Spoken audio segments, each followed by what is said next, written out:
In today's video, I'm going to teach you how to add Parabolic SAR indicators in TradingView Pro, quick and easy guide. To follow along, make sure you're already logged into your TradingView Pro account and you have a chart open. It can be any market or time frame you like. The process will be exactly the same. Once your chart is up on the screen, look toward the top of the interface where your main toolbar sits. The first thing you want to do is click on the Indicators button. This is usually located near the top of the chart, close to where you select your timeframes and drawing tools. When you click Indicators, a new window or panel will pop up.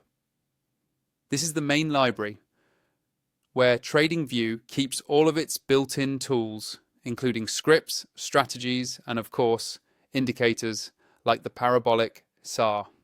Inside that panel, you'll see different categories along the left or across the top, depending on your layout. Go ahead and click on Technicals. This section filters the list down to traditional technical indicators, so you don't have to scroll through community scripts or strategies you don't need right now. It keeps things clean and makes it faster to find what you're looking for. Once you're in the Technicals section, move to the search bar at the top of that window. Click in the search field and start typing Parabolic SAR. As you type, TradingView will automatically narrow down the list. You should see the Parabolic SAR indicator appear in the results, typically as a built-in indicator from TradingView. When you see Parabolic SAR in the list, simply click on it once. As soon as you do, the indicator will be added to your active chart. You'll notice a series of small dots appearing either above or below the price candles. That's your Parabolic SAR. Dots below the price generally indicate an uptrend, and dots above the price suggest a downtrend.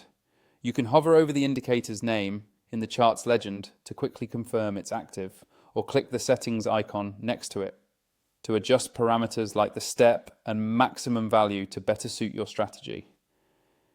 If you haven't signed up for TradingView Pro yet and you want access to more charts, indicators and features without the usual limitations, be sure to use the sign-up link I've placed in the video description. It's a quick way to get started with the same tools you're seeing on screen. And that's all there is to it. By following these simple steps, you can quickly and easily add the Parabolic SAR indicator to any TradingView Pro chart.